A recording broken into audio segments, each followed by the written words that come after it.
ورحمۃ اللہ وبرکاتہ نحمده ونصلی علی رسولہ الکریم اما بعد۔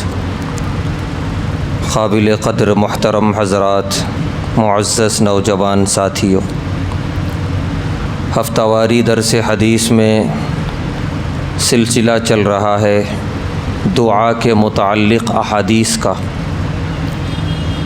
آج بھی انشاءاللہ انہی احادیث کا ترجمہ ہوگا جس میں دعا کا ذکر ہوگا، دعا کی فضیلت، دعا کے فائدے بیان کیے جائیں گے۔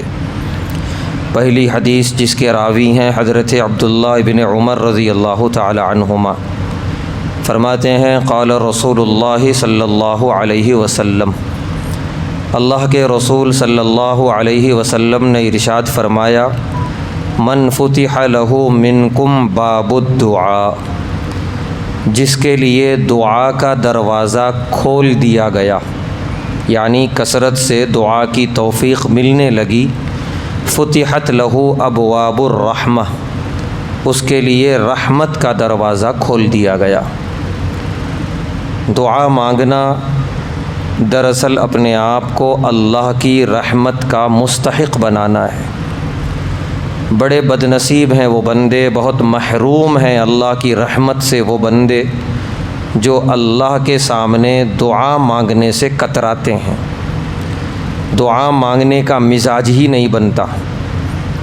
پہلی بات تو یہ ہے کہ بہت کم وہ بندے ہیں جو برابر اللہ کے گھر میں آتے ہیں عبادت کے لیے، پھر ان میں بھی بہت زیادہ خوش نصیب وہ ہوتے ہیں جو آنے کے بعد دعائیں مانگ کر جاتے ہیں۔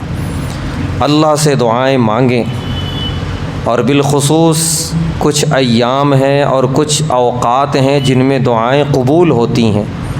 ایام میں جمعہ کا دن ہے، اوقات میں فرض کے بعد کے اوقات ہیں، رات میں تہجد کا وقت ہے، اسی طرح نماز فجر کے وقت میں مانگی جانے والی دعائیں، ان اوقات میں دعائیں بہت کثرت سے قبول کی جاتی ہیں۔ لہذا اپنے آپ کو دعاؤں کا عادی بنائیں۔ اللہ سے مانگنے میں اللہ عزت بخشتے ہیں، اللہ رحم و کرم کا مظاہرہ فرماتے ہیں، نہ مانگنے میں اللہ ذلیل کرتے ہیں، اور دنیا میں بھی ذلیل، اور قرآن میں سورہ مومن میں اللہ نے فرمایا آخرت میں بھی ذلیل کروں گا۔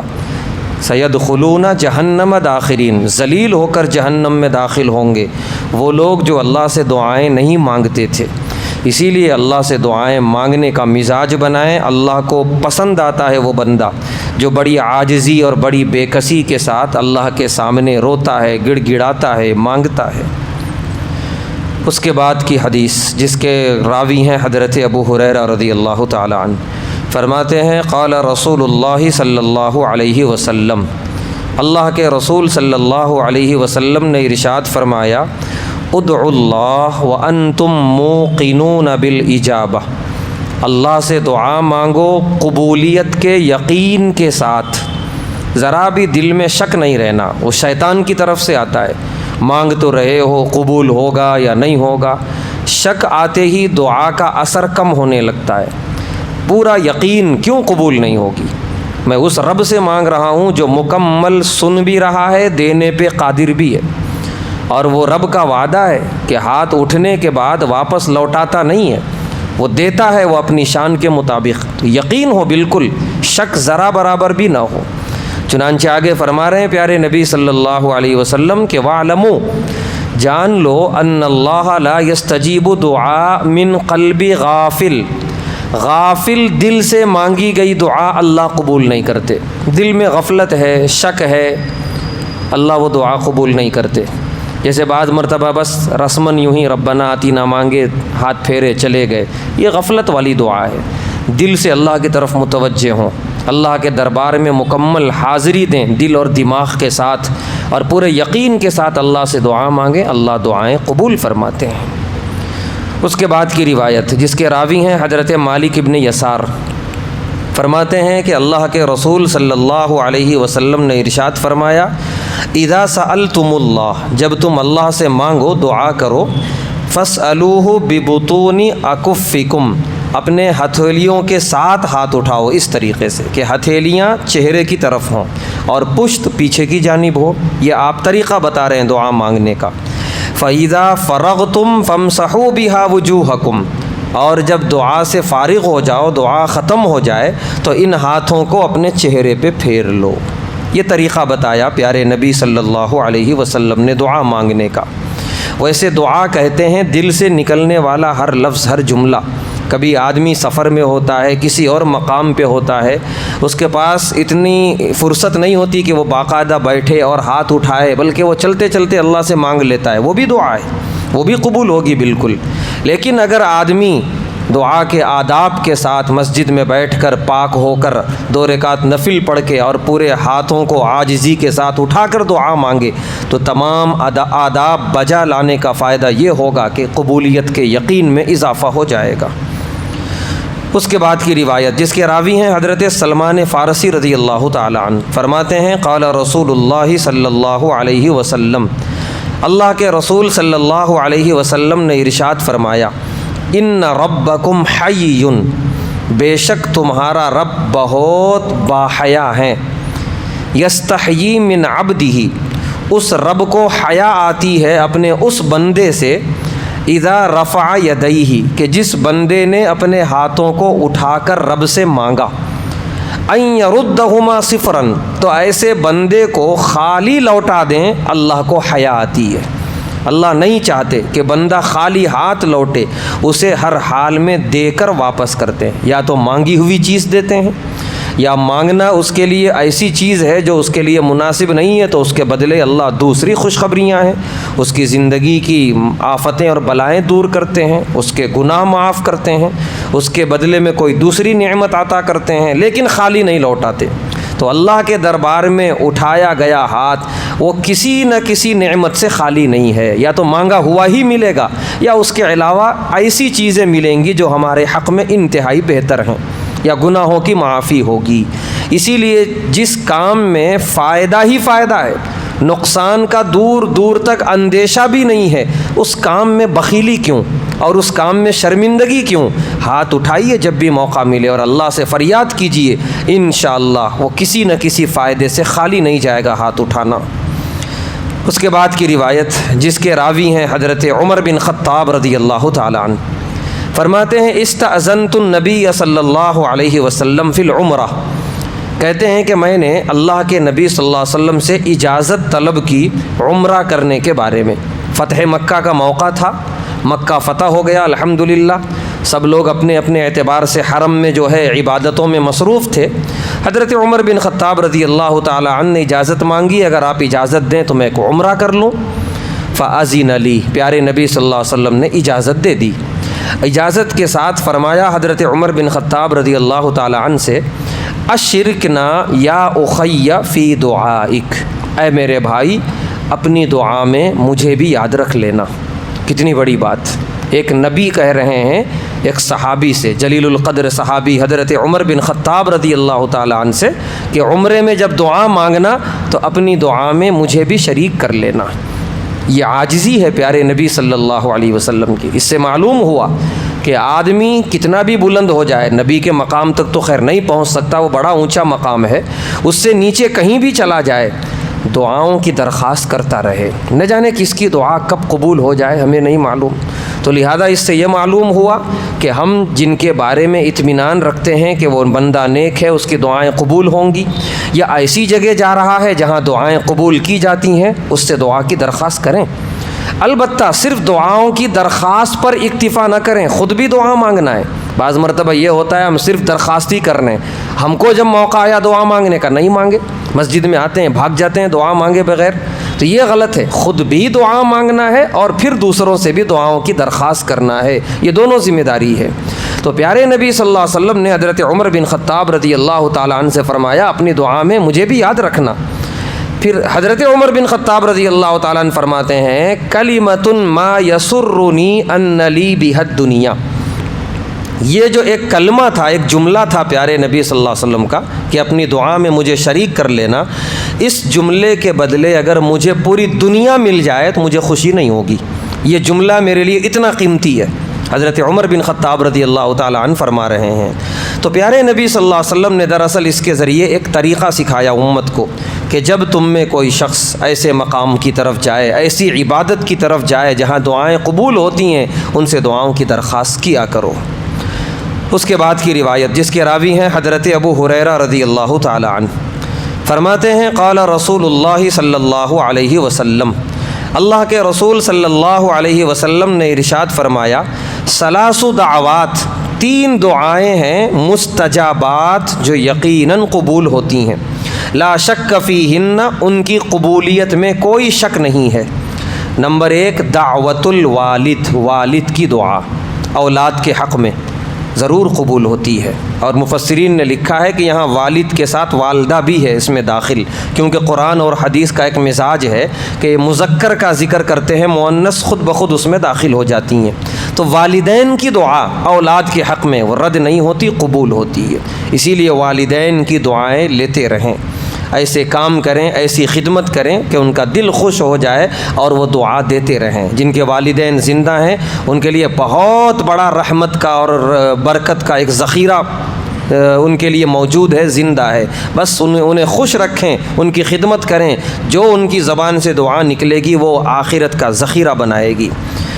دوسرا والمسافر، مسافر کی دعا اللہ تعالیٰ قبول فرماتے ہیں، جو آدمی سفر میں ہے، کیونکہ سفر یہ بھی ایک امتحان ہے، یہ بھی ایک آزمائش ہے۔ آدمی سفر میں مختلف قسم کی مصیبتوں سے، پریشانیوں سے گزرتا ہے، کبھی نیند نہیں، کبھی وقت پہ کھانا نہیں، کبھی مشقتیں ہیں، تو ان ساری وجوہات کی وجہ سے وہ اللہ کے قریب ہوتا ہے، جس کی بنا پہ اس کی دعائیں قبول ہوتی ہیں۔ اسی لیے پیارے نبی صلی اللہ علیہ وسلم کا یہ بھی فرمان ہے کہ جب کوئی بھائی سفر پہ جائے تو اس سے دعا کی درخواست کرو۔ تیسرا ہے دعوت المظلوم، مظلوم کی دعا، کہ جس پر ظلم کیا گیا، بیچارہ مظلوم ہے، تو اس وقت وہ حالت ظلم میں کراہتے ہوئے جو وہ دعا کرتا ہے یا بد دعا کرتا ہے ظالم کے لیے، جو بھی ہے وہ اللہ تعالیٰ رد نہیں کرتے، وہ اللہ کے دربار میں قبول ہوتی ہیں۔ اس کے بعد کی حدیث جس کے راوی ہیں حضرت ابن عباس رضی اللہ تعالیٰ عنہما، وہ فرماتے ہیں کہ پیارے نبی صلی اللہ علیہ وسلم نے ارشاد فرمایا، 5 دعوات، 5 دعائیں ہیں۔ ابھی گزشتہ حدیث میں 3 دعائیں آئیں، یہاں پر فرما رہے ہیں کہ 5 دعائیں ہیں جو اللہ تبارک و تعالی یقیناً قبول کرتے ہیں اور اس میں کوئی شک نہیں ہے قبولیت میں۔ سب سے پہلی دعا دعوت المظلوم، مظلوم کی دعا جس کا ذکر ابھی آیا۔ دوسرا دعوت الحاج، حاجی کی دعا جو حالت حج میں ہے، چاہے وہ کسی بھی رکن میں ہو، عرفہ میں ہو، مزدلفہ میں ہو، رمی جمار میں ہو، طواف میں ہو، سعی میں ہو، یہ سارے وہ مقامات ہیں جہاں پر مانگی گئی دعائیں اللہ رد نہیں کرتے۔ تو حاجی اس واسطے جو بھی حج کے لیے جائے، عمرے کے لیے جائے، اس سے دعا کی درخواست ضرور کریں۔ تو حاجی کی دعا اللہ رد نہیں کرتے، ضرور قبول کرتے ہیں۔ تیسری ہے دعوت المجاہد، مجاہد کی دعا جو جہاد میں ہے، اپنی جان اپنے ہتھیلی پہ رکھ کے میدان جہاد میں کود پڑا ہے اللہ کے دین کی سربلندی کے لیے، اور کوئی بھروسہ نہیں کہ وہ زندہ آئے گا یا یہ کہ شہید ہو جائے گا۔ تو اس حالت میں جو بندہ دعا کرتا ہے میدان جہاد میں، وہ اللہ ضرور قبول فرماتے ہیں۔ تیسری ہے دعوت المریض، مریض کی دعا، تیسری نہیں چوتھی ہے، 3 ہو گئیں، پہلی ہے مظلوم کی دعا، دوسری ہے حاجی کی دعا، تیسری مجاہد کی دعا، چوتھی ہے مریض کی دعا۔ جو آدمی مریض ہے، بیمار ہے، کیونکہ آدمی جب مریض ہوتا ہے، بیمار ہوتا ہے، اللہ سے وہ اپنا لو لگاتا ہے، اللہ سے مانگتا ہے، چپ کے دعائیں کرتا ہے، کیونکہ یہ وہ ایسا عالم ہوتا ہے کہ اللہ ہی یاد آتا ہے۔ اب مرض جتنا شدید ہو اتنا وہ اللہ کے سامنے گڑ گڑاتا ہے، بیٹھے ہوئے، سوئے ہوئے، لیٹے ہوئے، اس وقت اللہ ہی اللہ یاد آتے ہیں۔ تو لہٰذا اس کی دعا بھی، وہ اللہ کے قریب، اللہ اس کے قریب، اس کی دعا بھی رد نہیں ہوتی۔ اسی لیے کتابوں میں لکھا ہے مریض کی عیادت کے لیے جاؤ، بے شمار دعائیں دو اسے، اس کے صحت کی، اس کی شفا کی، ساتھ میں اس سے بھی دعا کی درخواست کرو، کیونکہ اس کی دعا رد نہیں ہوتی۔ 5ویں دعا دعوت الاخی لاخی بظہر الغیب، ایک مومن بھائی کی دعا اپنے مومن بھائی کے لیے غائبانہ۔ ایک تو یہ کہ سامنے ہم دعا کریں، اس کو سنا کے بولیں، تو اس میں ایک طرح کا یہ بھی ہو سکتا ہے کہ سامنے موجود ہے اسی لیے دعا دے رہا ہوگا، خوش کرنے کے لیے دے رہا ہوگا، یہ بھی ایک امکان ہے۔ لیکن سامنے موجود نہیں ہے، وہ غائب ہے، اور اس کے لیے ایک بندہ، ایک اس کا بھائی یہاں پر دعا کر رہا ہے، چاہے اس کی صحت کے لیے، اس کی شفا یابی کے لیے، یا اس کی رزق میں برکت کے لیے، کسی بھی چیز کے لیے دعا کر رہا ہے، تو یہ صرف خلوص کے ذریعے ہو سکتا ہے۔ خاص طور سے آج کے زمانے میں غیبتیں کرنے کے لیے ہمارے پاس بہت کچھ ہے، دوسروں کی برائیاں بیان کرنے کے لیے ہمارے پاس بہت کچھ ہے، لیکن اس کی محبت دل میں ایسی آئے کہ ایک تڑپ کے ساتھ اس کے لیے اللہ کے دربار میں ہاتھ اٹھے، یہ تو بہت خلوص ہوگا، تبھی ہوگا، بڑی محبتوں والی زندگی اور تعلق ہوگا، تبھی ہوگا۔ تو یہ خلوص کی وجہ سے پیارے نبی صلی اللہ علیہ وسلم فرما رہے ہیں کہ اس بھائی کی دعا اللہ رد نہیں کرتے، بڑے خلوص سے مانگ رہا ہے یہ۔ اور اس سے پہلے حدیث آئی کہ جو بندہ غائبانے میں اپنے بھائی کے لیے دعا مانگتا ہے تو فرشتے اللہ متعین فرما دیتے ہیں کہ جا کے کہو آمین، اور اے اللہ اسے بھی وہ چیز عطا فرما۔ تو فرشتے دعا دیتے ہیں کہ اے اللہ یہ جو مانگ رہا ہے قبول کیجئے، اور جو اپنے بھائی کے لیے مانگا ہے اس کو بھی اے اللہ وہ عطا فرمائیے۔ تو یہ دو فائدے، ایک فائدہ تو یہ کہ دعا قبول ہونے کی خوشخبری، دوسرا فائدہ یہ ہے کہ ہم نے جو بھی اپنے بھائی کے لیے مانگا وہ سب ہمیں بھی انشاءاللہ ملے گا۔ اسی لیے اپنے غائب بھائیوں کے لیے، مومن بھائیوں کے لیے، مومنہ بہنوں کے لیے دعا میں بخیلی نہ کریں۔ اس کے بعد آج کی آخری حدیث، جس کے راوی ہیں حضرت ابو سعید خدری رضی اللہ تعالی عنہ، فرماتے ہیں ان النبی صلی اللہ علیہ وسلم قال، اللہ کے نبی صلی اللہ علیہ وسلم نے ارشاد فرمایا، ما من مسلم یدعو بدعوہ لیس فیہا اسم ولا قطیعۃ رحم الا اعطاہ اللہ۔ جو بھی مسلمان اللہ سے دعا مانگتا ہے، شرط یہ ہے کہ دعا میں کوئی گناہ کی چیز نہ مانگے، کسی سے قطع رحمی کا سوال نہ کرے، اے اللہ اس سے میری دشمنی پیدا کر دے نعوذ باللہ، اے اللہ اس سے میرا رشتہ ختم کرا دے، یہ نہیں، قطع رحمی نہیں، تعلقات کو ختم کرنے والی دعائیں نہیں، یہ پسند نہیں اللہ کو۔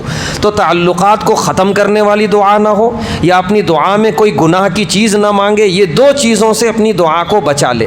اس کے علاوہ جو مانگنا ہے مانگے اللہ سے، اللہ اسے ضرور عطا کرتے ہیں۔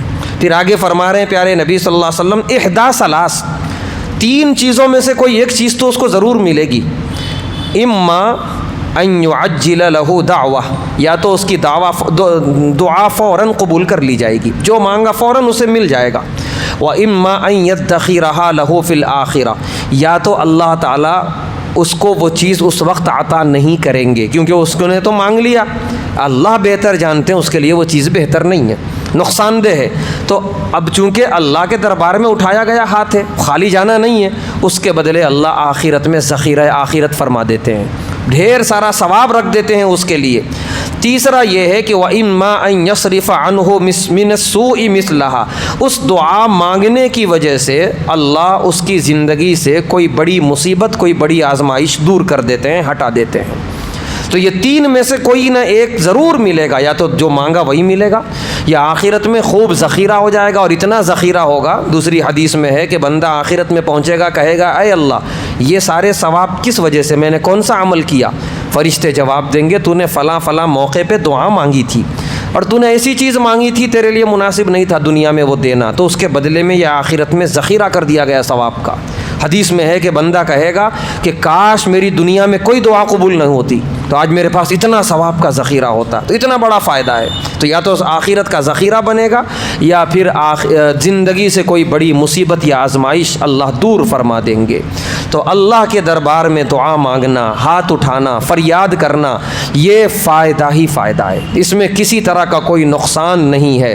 لہذا اس میں بخیلی اور اس میں کترانا اور اس میں اپنے آپ کو پیچھے رکھنا سوائے اپنے آپ کو محروم کرنے کے علاوہ اور کچھ بھی نہیں ہے۔ لہذا ہم مزاج بنائیں، اللہ ہم سب کو توفیق عطا فرمائے کثرت سے دعائیں مانگنے کی، اور کثرت سے اللہ تعالیٰ کے دربار میں ہاتھ اٹھانے کی، اور کثرت سے اللہ تعالیٰ سے رابطے میں رہنے کی، اور دعا سے بچنے کا جو مزاج ہے اللہ اس سے ہم سب کی حفاظت فرمائے، ہر شرور اور فتن سے ہماری حفاظت فرمائے، ہماری تمام مانگی جانے والی دعاؤں کو اللہ قبول و منظور فرمائے۔ وآخر الدعوانا الحمد للہ رب العالمین۔